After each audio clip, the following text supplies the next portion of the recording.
Assassin's Creed stealth and assassination gameplay took the word by storm, making Assassin's Creed one of the most famous gaming franchises in modern times. But did you know, in development it was not intended to be a new game series, but instead a new installment of another cult classic game franchise. Welcome to In Case You Didn't Know, where we tell you facts about your favorite media franchises that you might not have known about. And today we're taking a look at how the stealth-driven Assassin's Creed game was originally intended to be a new installment of the Prince of Persia series. So let's get into it.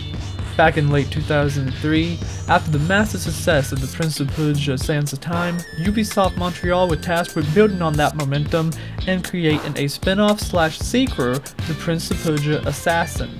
The idea of the Sands of Time sequel dwindled throughout the pre-production cycle, as the team wanted to move from linear platforming to a more freer traversal system and crowd systematic city design.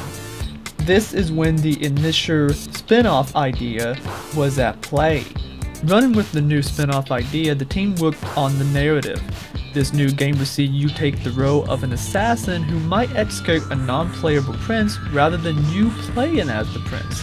This differed from the previous Prince of Persia games massively. It was during the narrative writing that creative director realized that the story they was telling did not fit the Prince of Persia game. He is quoted as saying, "And the first story was about the old men of the mountain, about the assassins. And so I said, oh, you could be a number 2 of that organization, and it would be the Prince of the Assassins. And I started to study the subject matter, and then suddenly we had something else, other than a Prince of Persia game." Because the gameplay and the narrative were far from previous Prince of Persia themes, the team opted to launch the game as a new IP, Assassin's Creed.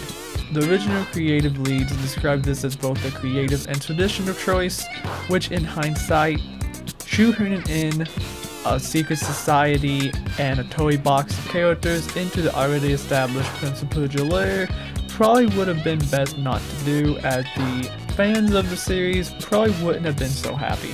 And that's it for today's episode. If you enjoyed, please drop that like, comment, and subscribe, and watch some of our other videos.